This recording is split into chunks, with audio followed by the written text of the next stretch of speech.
आज हम लोग रेशियो एनालिसिस में आज हम लोग कौन सा टॉपिक शुरू करने वाले हैं तुम्हारा सॉल्वेंसी रेशियो। कौन सा रेशियो? Solvency ratio. जो वर्ड तुम लोग बहुत पहले सुने ना, एक होता है सॉल्वेंट और एक होता है इनसॉल्वेंट। कितना बार पार्टनरशिप में वर्ड आता है the partners are solvent, the partners are insolvent. Partners are insolvent का मतलब इंसान तरह तरह का चीज़ बोलता है, दिवाले निकल गया, ऐसा टाइप का वर्ड क्या इस्तेमाल करता है ना इंसान के, दिवाला निकल गया। तो दिवाला निकल गया जब बोला, इसका मतलब क्या होगा समझना है? दिवाला निकल गया का मतलब होता है उस इंसान के पास, अब छोड़ दो क्या, ध्यान दो तरह। अब दिवाला निकल गया का मतलब है क्या? इनसॉल्वेंट। इनसॉल्वेंट का मतलब क्या हो गया? उसके पास एसेट कम है और लाइबिलिटी ज़्यादा। उसी को तुम्हारा क्या बोला जाता है? दिवाला निकल गया।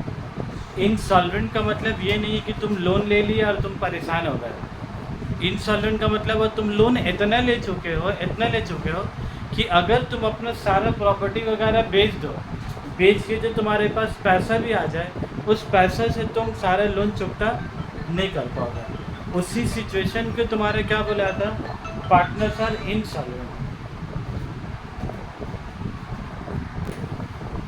तुम लोग क्या बोल रहे थे? इनसॉल्वेंट मतलब क्या हुआ कि तुम्हारा लाइबिलिटी ज़्यादा और एसेट कम। मतलब लाइबिलिटी तुम ली 10 लाख का और तुम्हारे पास एसेट है खाली 6 लाख का। तो तुमको अगर सारा लोन चुकता करना पड़े, तुम कहाँ से चुकता करोगे? अपना सारा प्रॉपर्टी बेच दोगे। या कंपनी अपना सारा प्रॉपर्टी क्या करेगा? बेच देगा। वो बेच के चुकता करेगा, लेकिन वो बेचेगा भी तो कितना मिलेगा? 6 लाख। और देना कितना रहेगा उसका? 10 लाख। 4 लाख रुपए क्या हो गया? शॉर्टेज हो गया। यही जो पैसा कम हो गया देने के लिए ना, उसी सिचुएशन को बोला जाता है तुम्हारा insolvent. Company is insolvent, partners are insolvent. तो ये सिचुएशन में कंपनी ना जाए, ये सिचुएशन में कंपनी ना जाए, जिसके लिए हम लोग कौन सा रेशियो निकालते? देखो, इनसॉल्वेंसी लिखा है कि सॉल्वेंसी रेशियो लिखा है? सॉल्वेंसी रेशियो लिखा है। आप देखो इसका फार्मूला में पहला फार्मूला क्या लिखा है? Debt to equity ratio. Debt to equity. Equity मतलब क्या हो गया? Own fund. इक्विटी मतलब क्या हो गया? कंपनी का खुद का पैसा। और डेट मतलब क्या हो गया? कर्जा में पैसा। तो तुम कर्जा में जो लिए हो और तुम्हारा खुद का पैसा कितना, उस दोनों का तुमको क्या निकालना है? बोलो, रेशियो निकालना है। इसका मतलब ऐसे होता है, नीचे जगह छोड़कर रखते हैं तुम लोग को बताने के लिए। इसका जो फार्मूला इतना सारा बना है ना, तुमको बस ऐसे याद रखना है। ये तुम्हारे क्या है? Balance sheet. ठीक है, बैलेंस शीट में इस तरफ तुम्हारे क्या होगा? सबसे पहले वाले लाइन में तुम्हारा क्या होता है? Share holder fund. सबसे पहले लाइन में क्या होता है? Share holder fund. उसके अंदर में तुम्हारा क्या आता है? Share capital.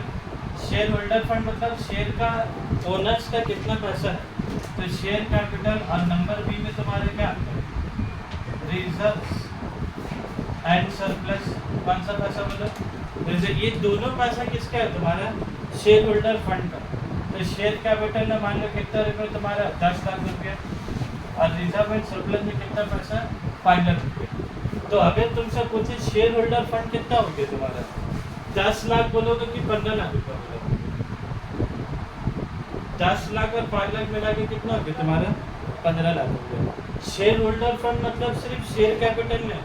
Share holder fund का मतलब हो गया जितना हम रुपये लगाए बिजनेस में वो, और जो तिजोरी में रिजर्व एंड सरप्लस के तौर में जो पैसा रखा हुआ है, जैसे कि general reserve, capital reserve, statement of profit and loss, ये सब में जो भी प्रॉफिट रखा है वो भी किसका पैसा है? वो भी तो ओनर का ही पैसा। तो इसीलिए जब शेयर होल्डर फंड का बात होगा तो क्या चीज़ ऐड होगा? बोलो, share capital plus reserve and surplus. ठीक है भाई, share capital plus reserve and surplus. और इसी को लोग प्यार से लोग एक और नाम से बोलता है। क्या नाम है इसका तुम्हारा? इक्विटी। ठीक है, एक और नाम क्या है इसका तुम्हारा? याद रखोगे, इक्विटी और इक्विटी शेयर कैपिटल दोनों अलग अलग चीज़ है। ऐसा ना हो जाए तुमसे इंसान इक्विटी पूछे तो तुम बोल रहे इक्विटी शेयर कैपिटल, तुमसे पूछ रहे इक्विटी तो तुम बोल रहे इक्विटी शेयर कैपिटल। इक्विटी का मतलब क्या है? बोलो, share capital plus reserve and surplus. सबसे ज़्यादा बार बार अगर एग्जाम में कुछ आया ना, इससे ज़्यादा बार कोई कंसेप्ट नहीं पूछा एग्जाम में। इसका नाम में इतना कन्फ्यूज़न है ना, जिसके लिए इससे ज़्यादा बार एग्जाम में कोई टॉपिक रिपीट ही नहीं होगा। बोला इक्विटी निकालने हैं तो बेटा खाली क्या लिखिए इक्विटी शेयर कैपिटल। इक्विटी मतलब क्या है बोलो शेयर होल्डर फंड। इक्विटी मतलब क्या शेयर होल्डर फंड। और ये जो शेयर कैपिटल लिखा है इस शेयर कैपिटल का मतलब तुम्हारे क्या हो गया equity share capital plus preference share capital. क्या शेयर एक होता है कि दो टाइप के शेयर होता है इक्विटी शेयर भी होता है और प्रेफरेंस शेयर भी होता है। तो अगर शेयर कैपिटल की बात कर रहा है मतलब इक्विटी शेयर भी बोल रहा है और साथ ही साथ प्रेफरेंस शेयर भी बोल रहा है। तो अगर अब तुमसे अगर हम पूछें कि शेयर होल्डर फंड के क्या फॉर्मूला है तो क्या बोलोगे equity share capital plus preference share capital और plus reserve and surplus. Clear है बात। देखो हम बार बार बोला रेशियो एनालिसिस में फार्मूला बहुत है। हम बोला दो ऑप्शन है या तो याद करो और या तो समझ लो। और समझना अगर याद तुम कर भी लेते हो ना फार्मूला अगर तुम 17-18 का फार्मूला याद कर भी लेते हो प्रॉब्लम किधर आता बोलो क्वेश्चन पढ़ के ये नहीं समझ में आता कि कौन सा क्वेश्चन में कौन सा फार्मूला लगाना है।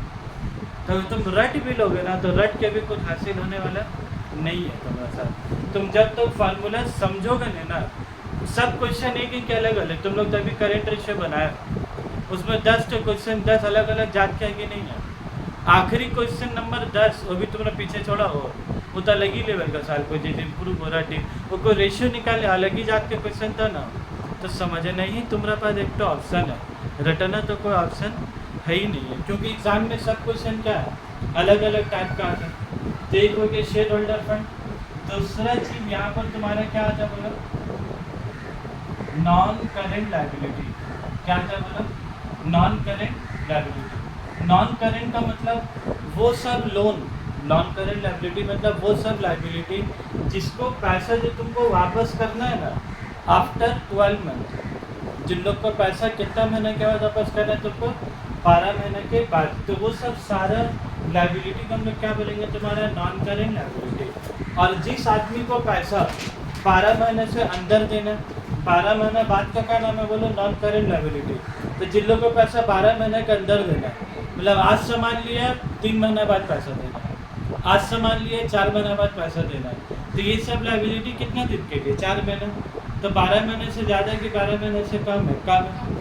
तो वो सब जो 12 महीने से कम होगा वो सब का नाम तुम्हारा क्या बोला करेंट लायबिलिटी। जो तुम लोग पढ़े भी कैश फ्लो में पढ़े अभी करेंट रेशियो निकाले उसमें पढ़े करेंट लायबिलिटी तो ज़्यादा आसान है बोलो उसमें क्या क्या आता है क्रेडिटर आता है बिल्स पेपर आता है बैंक ओवरड्राफ्ट आता है प्रोविजन फॉर टैक्स आता है इसे सब पढ़ के लाट दी तुम लोग इसका खाली तुम लोग इधर आ जब नॉन करेंट लायबिलिटी में नॉन करेंट मतलब क्या बोला वो पैसा अभी देने की 12 महीने के बाद। तो ये सब कौन आदमी होगा शॉर्ट टर्म लोन की long term loan long term loan. तो जितना लॉन्ग टर्म लोन होगा वो सब किधर आएगा तुम्हारा इधर आएगा। ठीक है भाई। और लॉन्ग टर्म लोन और इसमें एक और चीज़ होता है लॉन्ग टर्म प्रोविज़न। वो प्रोविज़न क्या होता है शॉर्ट टर्म प्रोविज़न और एक प्रोविज़न तुम्हारा क्या होता है लॉन्ग टर्म प्रोविज़न। तो शॉर्ट टर्म प्रोविज़न आएगा करेंट लायबिलिटी में और लॉन्ग टर्म प्रोविज़न क्या आएगा तुम्हारा नॉन करेंट लायबिलिटी में। अब आ जाता है हम लोग इधर कि नॉन करेंट लायबिलिटी को लायबिलिटी मतलब क्या हुआ पैसा लौटाना। ये भी लायबिलिटी मतलब पैसा लौटाना और वो भी लायबिलिटी मतलब पैसा लौटाना। लेकिन ये वाला लायबिलिटी का मतलब कि क्या बोला है तुम्हारा डी इक्विटी डेट। क्या बोला तुम्हारा डेट। तो आप बोलो शेयर होल्डर फंड का एक वर्ड में क्या बोलेंगे इक्विटी और नॉन करेंट लायबिलिटी को एक वर्ड में क्या बोलेंगे तुम्हारा डेट। तो ये लोग जो ऊपर तुम्हारा फॉर्मूला बोला है ना डेट टू इक्विटी रेशियो किसका फॉर्मूला बोला है डेट टू इक्विटी। डेट मतलब कौन सा बात कर रहा है तुम्हारा नॉन करेंट लायबिलिटी का और इक्विटी मतलब किसके बात कर रहे हैं तुम्हारे शेयर होल्डर फंड का। तो इसको हम लोग ऐसे बोल सकते हैं नॉर्मल अगर फार्मूला सब हटा दें शेयर होल्डर फंड मतलब ओन मनी मेरा खुद का पैसा कितना है और नॉन करेंट लायबिलिटी मेरा खुद का पैसा की मांग के कितना लगा कितना borrowed fund long term debt को हम लोग बोल सकते हैं कि नहीं बोरोड फंड।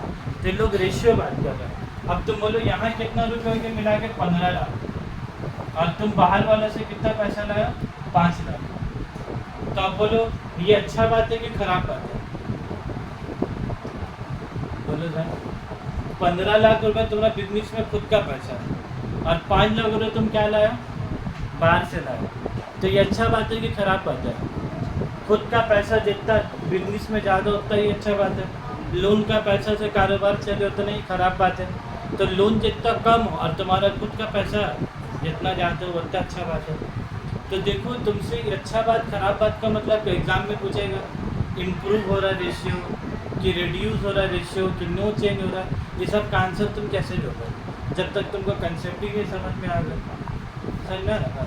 मान लो तुमको क्वेश्चन में बोला a company has taken a loan लिया है, तो बोला लोन लेने से तुमसे क्या पूछेगा कि कंपनी का सॉल्वेंसी पोजीशन इम्प्रूव हुआ, रिड्यूस हुआ कि नो चेंज हुआ। तब बोला अगर तुम लोन लेते हो तो तुम्हारा सिचुएशन अच्छा है कि ख़राब है, ख़राब है तो तुमको लाभ नहीं हो, रिड्यूस हो रहा। तो ये बात को ना तुमको सोचनी होगा ना, तो वो सब का आंसर तुम लास्ट वाले में याद है आंसर 10 का आंसर ही तुम लोग नहीं दे पा रहे थे, ना दे पा रहे ना समझ पा रहे, कुछ नहीं कर पा रहे उसमें। मतलब आंसर लिखा थी तुम लोग आंसर छाप के घर चले गए, लेकिन हकीकत माने में जैसा दिल में उतरना चाहिए ना जवाब, वैसा दिल में जवाब उतरा नहीं। उस दिन हमको रियलाइज़ हुआ ये बात कि हम लिखा दिए, तुम लोग छाप लियो, यस सर हो किए, लेकिन वो जैसे दिमाग के अंदर जाना चाहिए ना किया। तो अब देखो बात, तुमको फार्मूला में क्या बोला आपको, डेट कितना है तुम्हारा 5 लाख, तो यहाँ पर डेट कितना लिखेंगे तुम्हारा 5 लाख।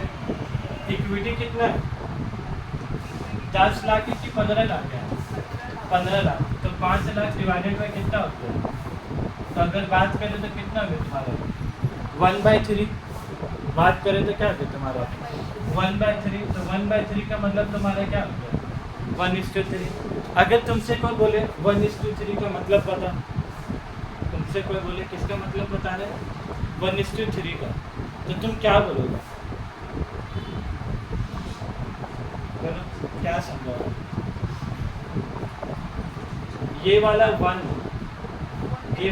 का मतलब क्या है, डेट है। ये वाला 3 का मतलब तुम्हारा क्या है, इक्विटी है। तो तुम क्या बोलोगे, ये 1 और 3, 1 रुपया का कर्जा और 3 रुपया खुद का पैसा। तो अगर तुमसे पूछे टोटल पैसा बिजनेस में कितना लगा है 4 रुपया, 1 रुपया खुद का पैसा, 1 रुपया कर्जा और 3 रुपया खुद का पैसा, तो टोटल मिला के तुम बिजनेस में कितना रुपया लगा है 4 रुपया। ये भी एक तो लॉजिक होता है फार्मूला चल के बाद में कि टोटल पैसा कितना इन्वेस्ट हुआ, 1 + 3 4 रुपये।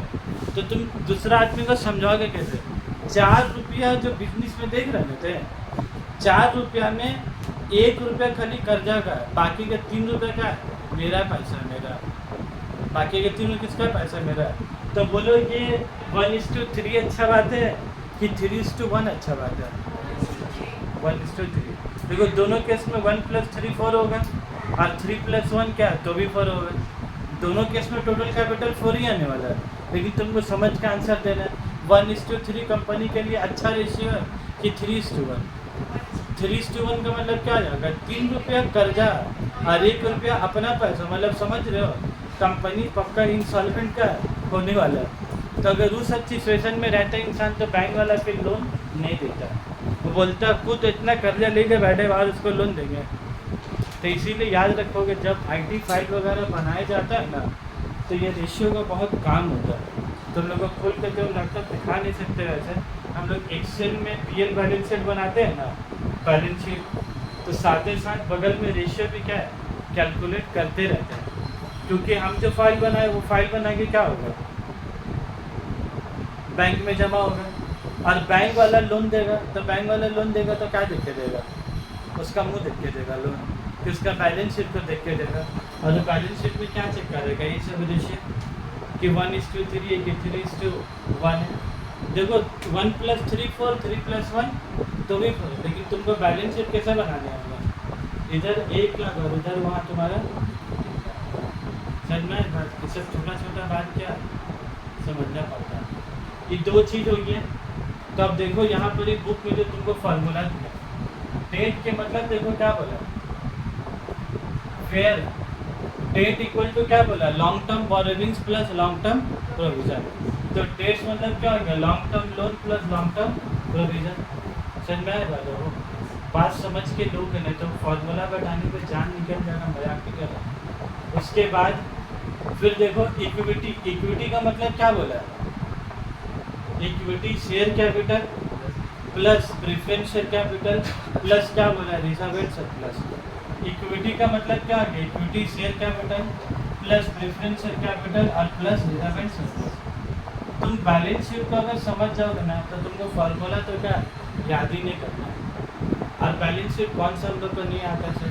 इस साइड लाइबिलिटी होता है, इस साइड क्या होता है? एसेट होता है। तुमको बड़ा बात का समझना है। बस खाली आज क्या कर रहे हैं जो तुम लोग समझ के रखे, बस उसका हम अच्छा से एक बार एक्सप्लेन करते रहो, ताकि तुमको ये ना लगे कि न्यू चीज़ पढ़ रहे थे। पुरानी चीज़ पढ़ रहे हो फिर स्टाइल का उसका अलग है, बस और कुछ नहीं है। अब इसमें आ गया होगा, अब तुम्हारा देखो। उसके बाद दूसरा फार्मूला क्या है इक्विटी का? Non current asset. क्या लिखा बोला?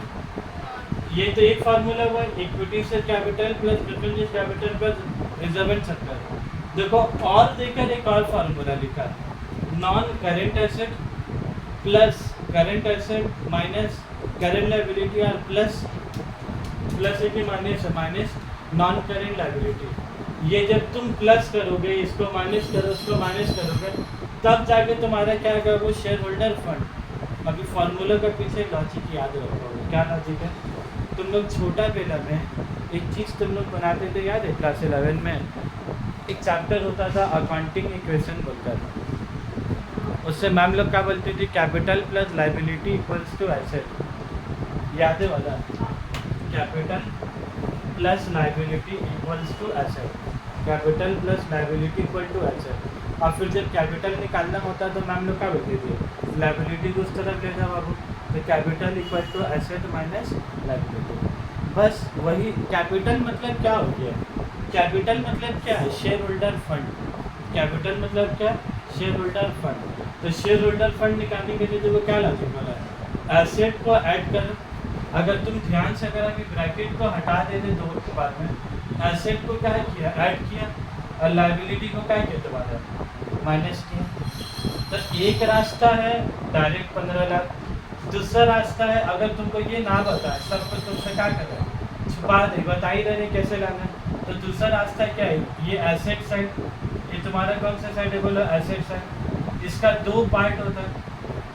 एसेट का क्या पार्ट होता है? वो दो पार्ट होता है कि नहीं? एक नॉन करेंट एसेट और एक तुम्हारा क्या होता है? Current asset. तो तुमको अगर कैपिटल निकालना है तो तुम ऐसे निकाल सकते हो, current asset plus non current asset plus current asset minus current liability और माइनस नॉन करेंट लायबिलिटी। इस सब को माइनस कर दोगे तो तुम्हारा क्या बच जाएगा?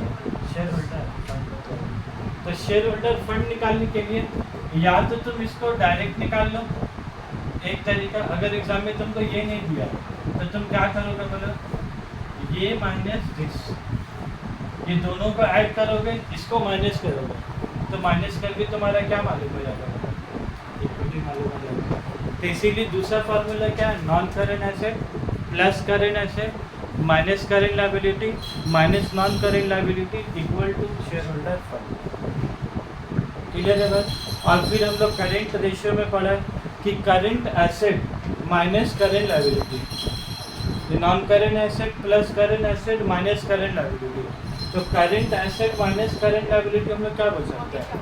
Working capital. तो तुम्हारे क्वेश्चन में अगर तुमको करेंट एसेट करेंट लायबिलिटी ना दे, वो सिर्फ वर्किंग कैपिटल दे, तो तुम इसी को क्या करोगे? ऐड कर दोगे और माइनस कर दोगे नॉन करेंट लायबिलिटी। इस तरीके से हम इसीलिए हम क्या बोले, फार्मूला रट लेना बहुत बड़ा तुम तीर नहीं मार लोगे जब तक तुम उसका यूज़ एप्लीकेशन नहीं समझोगे ना।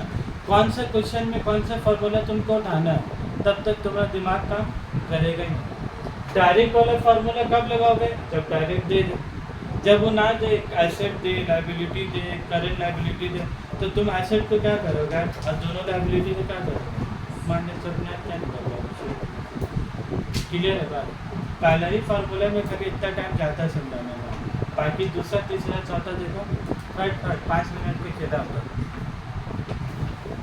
एक कंसेप्ट बताने में 20 मिनट लेता है और बाकी का 3 कंसेप्ट बताने में सिर्फ 5 मिनट लेगा बस। देखो ये प्रोप्राइटरी रेशियो का तुम लोग वेरी इंपॉर्टेंट मार्क करोगे। प्रोप्राइटरी रेशियो, इसका हम वीडियो भी अलग से ही बना दे रहे, ठीक है। वो वीडियो में हेडिंग दे देंगे डेट टू इक्विटी रेशियो, और ये तीनों का एक साथ बना दे रहे वीडियो, ठीक है।